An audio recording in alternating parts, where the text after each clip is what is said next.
A prayer that cannot move your heart will never move God.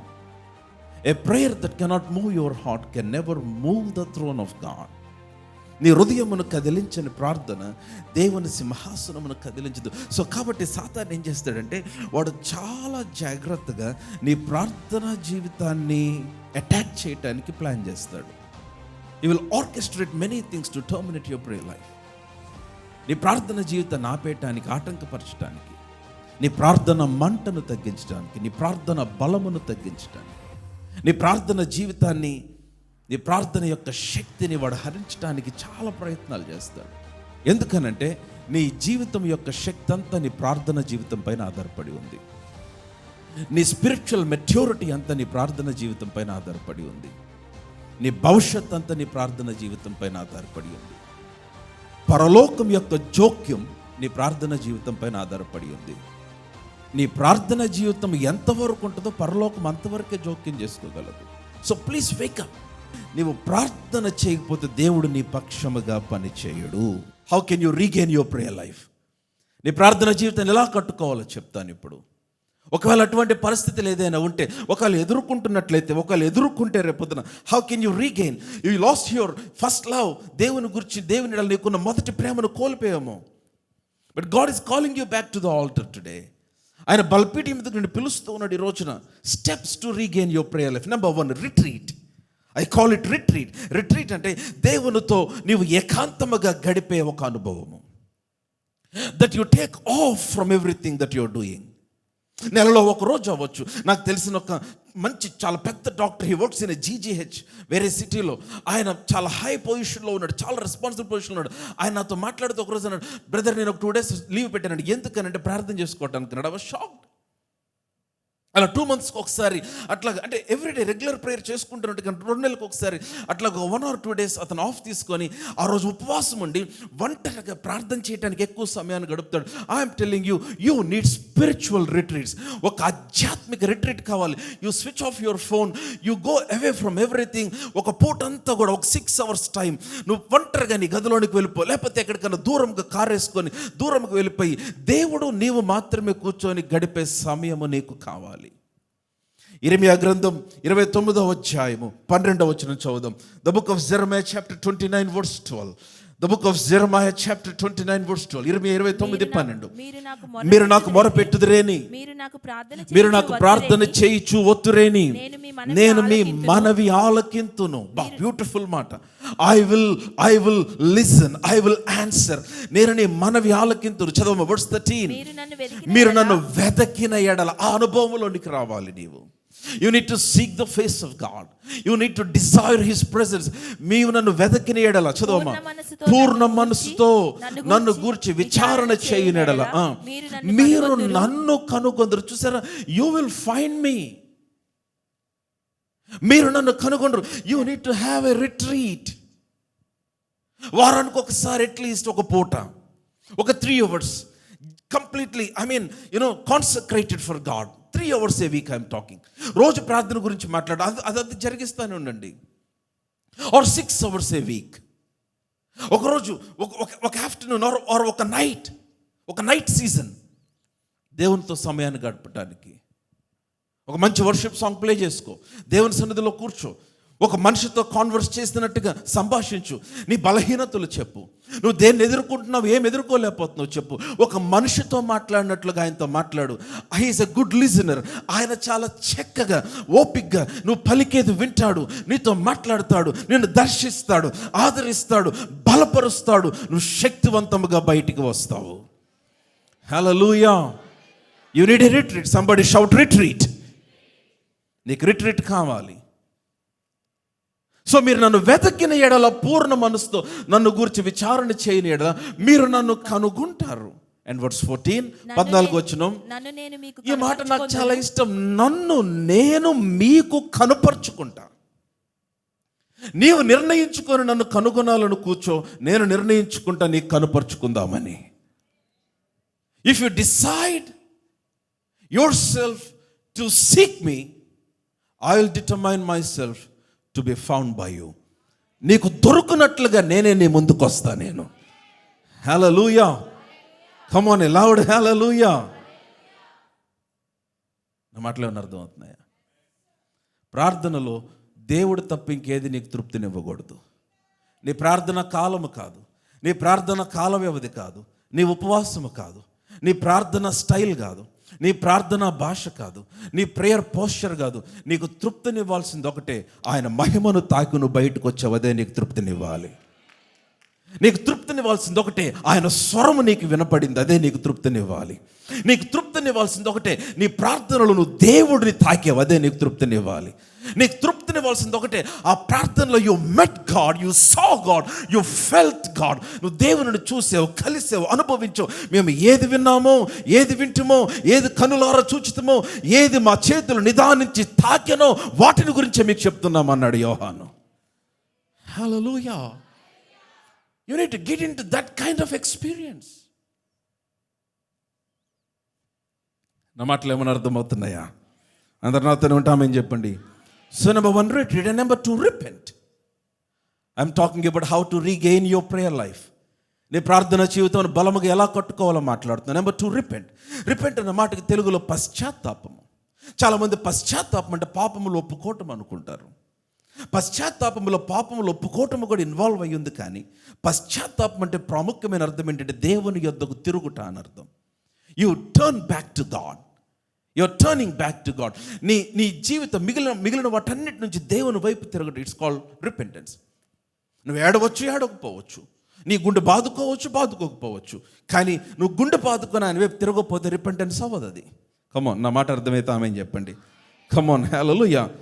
Feeling sorry, it's not repentance. నువ్వు దేవునికి sorry అంటే అది repentance కాదు. You need to take a break. నువ్వు ఆగాలి, నువ్వు వెనక్కి తిరగాలి, దేవుని వైపు తిరిగి, అయ్యా నేను ఎద్దుకు వస్తున్నాను, నా పాత జీవితం నీకు అసహ్యమైనవి విడిచిపెట్టడానికి ఇష్టపడుతున్నానని దేవునికి చెప్పటమే రిపెంటెన్స్. హల్లెలూయా. 35వ అధ్యాయం ఆదికాండం 1వ వచనం, జెనసిస్ 35:1. ఆదికాండం 35:1 చదవమా. దేవుడు యాకోబుతో, నీవు లేచి బేతేలునకు వెళ్ళి అక్కడ నివసించి, అప్పటికి బేతేలు వదిలిపెట్టి 20 సంవత్సరాలైంది యాకోబు. Now God is speaking to Jacob. నీవు వెళ్ళి నీ సహోదరుడైన ఏసావు ఎదుటి నుంచి నీవు పారిపోయినప్పుడు నీకు కనబడిన దేవునికి అక్కడ బలిపీఠము కట్టమని చెప్పగా, చదువుమా. యాకోబు తన ఇంటి వారితోను తన యొద్దనున్న వారితోను మీ యొద్దనున్న అన్య దేవతలను పారవేసి మిమ్మును మీరు శుచిపరచుకొని మీ వస్త్రములను మార్చుకొని మనము లేచి బేతేలునకు వెళ్దాం. ఆ మాట చెప్దాం అందరం. మనము లేచి బేతేలునకు వెళదాం. మరలా చెప్దాం, మనము లేచి బేతేలునకు వెళదాం. That's called repentance. Let's arise and go back to Bethel. Let's arise and go back to the altar. You need repentance. నువ్వు పశ్చాత్తాపడాలి. You need to repent of the things that grieved God. దేవుణ్ణి దుఃఖపరిచిన విషయాలను పశ్చాత్తాపడాలి. ఆయన ఎదుగు తిరిగి వచ్చి, Lord I am coming back, I want to come back, నేను తిరిగి వచ్చేద్దాం అనుకుంటున్నాను. It will help you regain your prayer life. So what's number 1? మొదటిది ఏంటి చెప్పండి. Come on, shout it loud. Retreat. Number 2, repent. And number 3, receive. I call it receive. ఏంటి receive? You need to receive the word of God. నీవు దేవుని వాక్యమును పొందుకోవాలి. You need to feed your inner man with the word of God. నీ అంతరంగ పురుషుని వాక్యముతో పోషించాలి. పౌషిక ఆహారము నీ అంతరంగ పురుషునికి నువ్వు ఇవ్వాలి. Don't miss your breakfast, don't miss your lunch, don't miss your evening dinner and even the snack between the major meals. దేవుని వాక్యమును ఆ విధముగా నీవు భుజించాలి. ఇర్మియా గ్రంథం 15వ అధ్యాయము, the book of జెరమయా chapter 15 verse 16, 16వ వచనం చదువుదాం. ఇర్మియా గ్రంథం 15వ అధ్యాయము 16వ వచనం. నీ మాటలు నాకు దొరకగా నేను వాటిని భుజించి తిని. చాలు, ఆగుదాం. నేను వాటిని భుజించి తిని. మీరు ఎప్పుడైనా వాక్యం తిన్నారా? Come on, talk to me. ఒక 10 ఏసీలు వినపడ్డాయి. Have you ever tried eating the word of God? Come on, yes or no?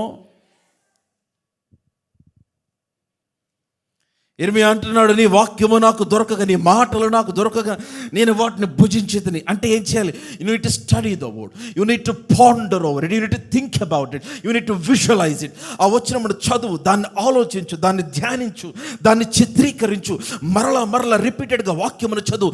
ఆ వాక్యముని హృదయంలో సెటిల్ అయ్యేంత వరకు చదువు. ఆ వాక్యముని హృదయంలోకి వెళ్ళినప్పుడు నీకు అర్థమవుతుంది, వాక్యము వలన కలిగే తృప్తి నీకు అర్థమవుతుంది. ఆ వాక్యం యొక్క ఎఫెక్ట్స్ నీ శరీరంలో, నీ ఆత్మలో, నీ హృదయంలో కనపడటం నువ్వు చూస్తావు. ఎందుకని? వాక్యము శక్తివంతమైనది కనుక. Hallelujah. Can I see your Bibles, your own Bibles, మీ సొంత బైబిల్? కమ్ ఆన్, మీ పక్కన వాళ్ళకి చెప్పండి, ఈ మాటలు భుజించు అని చెప్పండి. కింద చూసి కదా, వాళ్ళని చూసే. I want to look at them and tell them, eat this word. I don't know what you ate this morning. వేదకాలం ఏం తిన్నారు నాకు తెలియదు. ఏ హెల్త్ టాక్స్లో కూడా దీన్ని చెప్పరు, నేను చెప్తున్నా ఇక్కడ. నా కుమారుడు నా మాటలు ఆలకించుము, నా వాక్యములకు చెవియొగ్గుము, నీ కనులు ఎదుటి వాటిని తొలగిపోనీయకుము, నీ హృదయం ముందు వాటిని భద్రం చేసుకున్నాము. దొరికిన వారికి అవి జీవమును, వారి సర్వ శరీరమునకు. రోమా 4 సామెతలు 4:23.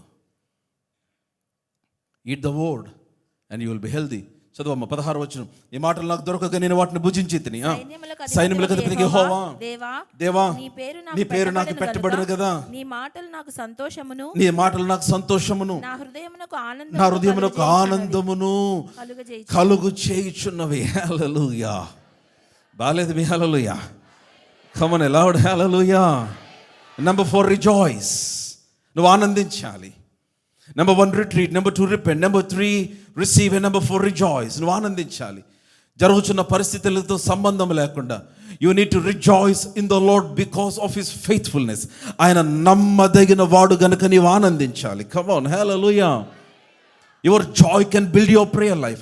నీ ఆనందము ప్రభునందు నువ్వు ఆనందించి ఆనందము నీ ప్రార్థన జీవితమును కడుతుంది. I will come back to that point, but I'm still in number 3. ఇంకా 3వ పాయింట్లోనే ఉన్నాను.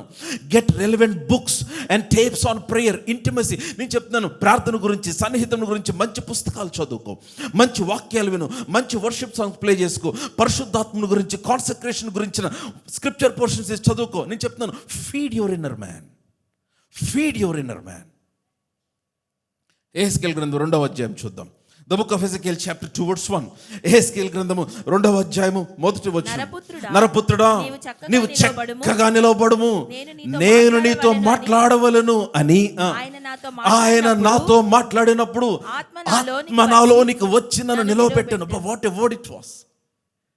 దేవుడు వచ్చి మాట్లాడుతున్నాడు ఎహెజ్కేలుతో, నరపుత్రుడా, సన్ ఆఫ్ మ్యాన్, సరిగ్గా నిలబడు, నేను నీతో మాట్లాడాలి. నిలబడ్డాడు. ఇప్పుడు ఆయన మాట్లాడాడు. ఆయన నాతో మాట్లాడినప్పుడు ఆత్మ నాలోనికి వచ్చి నన్ను నిలవబెట్టాను. అప్పుడు నాతో మాట్లాడిన వాని స్వరము వింటిని. You understand what I'm speaking? నేను చెప్తాను, you need to feed your inner man with the word. ఆ వాక్యం వలన ఏమవుతుందంటే ఆ ఆత్మ నీలో పనిచేయటం ఆరంభిస్తుంది. ఏ వాక్యం అయితే హృదయంలోనికి అంగీకరిస్తావో ఆ ఆత్మ నీ జీవితంలో కార్యసాధమగునట్లు దేవుని ఆత్మ ఆ వాక్యము పైన పనిచేస్తుంది. హల్లెలూయా. ఆయన నాతో మాట్లాడినప్పుడు ఆత్మలోనికి ప్రవేశించింది. చాప్టర్ 3, నెక్స్ట్ చాప్టర్కి వద్దాం. అదే ఎహెజ్కేలు గ్రంథంలోనే ఉన్నాం. చాప్టర్ 3 verse 1, 3వ అధ్యాయం 1వ వచనం. మరియు ఆయన నాతో ఇలాగ సెలవిచ్చును, నరపుత్రుడా, నీకు కనబడిన దానిని భక్షించుము. చూసారా? God is telling him to eat the word. నరపుత్రుడా, నీకు కనబడిన దానిని భక్షించుము. ఈ గ్రంథమును భక్షించి. అందరు చెప్పాలి, ఏం భక్షించమన్నాడు? మీరు మాట్లాడలేదు సరిగ్గా. మీ పట్టణంలో చెప్పండి, ఈ గ్రంథమును భక్షించుము. మీరు చెప్పట్లేదండి. ఈ గ్రంథమును భక్షించుము. Show them your Bible and tell them, ఈ గ్రంథమును భక్షించుము. భక్షించడం అంటే మిగల్చుకుంటూ తింటాం అంటారు చూడండి, అదే. You devour everything. That you devour the promises. దేవుడు నీకు ఇచ్చిన వాక్యం, ఈ గ్రంథమును భక్షించుము. యేసుకెళ్తే దేవుడు అంటాడు, నరపుత్రుడా, ఈ గ్రంథమును భక్షించుము. భక్షించి ఇశ్రాయేలు ఎద్దుకు పోయి వారికి ప్రకటన చేయము. verse 2, 2వ వచనం చదవమ్మా. నేను నోరు తెరవగా ఆయన గ్రంథము నాకు తినిపించాడు. హల్లెలూయా. Get this experience. నేను నోరు తెరవగా ఆయన ఆ గ్రంథము నాకు తినిపించి, ఆ చదువమ్మా, నరపుత్రుడా నేనిచ్చుచున్న ఈ గ్రంథమును ఆహారముగా తీసుకొని దానితో నీ కడుపు నింపుకొనమని నాతో సెలవీయగా నేను దాన్ని భక్షించి తిని. హల్లెలూయా. 3వ వచనం అందరం చదువుదాం, ఈ బైబిల్లో నుండి చదువుదాం. హెస్కేలు గ్రంథం 3వ అధ్యాయము 3వ వచనం. అందరం అదే పేజీలో ఉంటే ఆమేన్ చెప్పండి. 1 2 3 నరపుత్రుడా నేను ఇచ్చుచున్న ఈ గ్రంథమును ఆహారముగా తీసుకొని దానితో నీ కడుపు నింపుకొనమని నాతో సెలవీయగా, చదవాలి, నేను దానిని భక్షించి తిని అది నా నోటికి ఎలా ఉంది? తేనె వలె మధురముగా ఉండెను. Hallelujah. Come on loud hallelujah. It was sweet like honey to my mouth. నా నోటికి తేనె వలె మధురముగా ఉంది. Eat the word. దేవుని వాక్యమును భక్షించు, భుజించు, అది నీ హృదయములో ఒక భాగమయ్యేంత వరకు. Feed yourself, feed your inner man with the word of God. నేను చెప్తున్నాను, మీరు వాక్యం చదవటం ఆరంభించండి, ప్రార్థన చేసుకోవాలనిపిస్తుంది మీకు. వాక్యంలోని నైజం అది. You begin to read the word and then you suddenly begin to love prayer. You love to pray. నువ్వు ప్రార్థించడానికి ఆసక్తి కలుగుతుంది. వాక్యం ఆ విధమైన ఆసక్తి నీలో పుట్టిస్తుంది. అందుకని feed your inner man with the word of God. And number 4, rejoice. నువ్వు ఆనందించాలి. You must not attach your joy to any natural circumstances that were around you. నీ చుట్టూ ఉన్న ఏ భౌతికమైన పరిస్థితులతో నీ ఆనందాన్ని ముడిపెట్టకూడదు. నీ ఆనందము దేవుని విశ్వాసతతోనే ముడిపడి ఉండాలి. Your joy should be attached to the faithfulness of God. ఆయన ఎంత నమ్మదగిన దేవుడు. ఫిలిప్పీలకు రాసిన పత్రిక 4వ అధ్యాయము 4వ వచనం. Philippians 4:4. ఫిలిప్పీలకు రాసిన పత్రిక 4వ అధ్యాయం 4వ వచనము. ఎల్లప్పుడూ ప్రభునందు ఆనందించుడి. మరలా చెప్పుదును ప్రభునందు. చాలు, ఎల్లప్పుడూ ప్రభునందు ఆనందించు. It is called joy epistle. పౌలు రోమా చెరసాలలోంచి రాసిన పత్రిక. ఎల్లప్పుడూ ప్రభునందు ఆనందించుడి. నేను మరలా చెప్తున్నాను, ఆనందించండి. నీ పరిస్థితిని ఆనందించలేకపోవచ్చు, కానీ ప్రభునందు ఆనందించవచ్చు. నెహెమ్యా గ్రంథం 8వ అధ్యాయం 10వ వచనం. The book of Nehemiah chapter 8 verse 10. Nehemiah గ్రంథం 8వ అధ్యాయము 10వ వచనం. నెహెమ్యా 8:10 ఏమనుంది? మరియు అతడు నాతో ఇట్లా నేను పదండి క్రొవ్విన మాంసం భక్షించుడి, మధురమైన దాన్ని పానము చేయుడి. ఇది వరకు తమ కొరకు ఏమి సిద్ధము చేసుకున్న వారికి వంతులు పంపించుడి. ఏలయనగా ఈ దినము మన ప్రభువునకు ప్రతిష్ఠితమాయను. చదవాలి. మీరు దుఃఖపడుకుడి, యెహోవా యందు ఆనందించుట వలన మీరు బలమొందుదురు. హల్లెలూయా. The joy of the Lord is your strength. హల్లెలూయా. యెహోవా యందు ఆనందించుట వలన మీరు బలమొందుదురు. You begin to rejoice in the Lord. You'll begin to regain your prayer life. నీ ప్రార్థన జీవితమును మరలా తిరిగి కట్టుకుంటావు. హల్లెలూయా.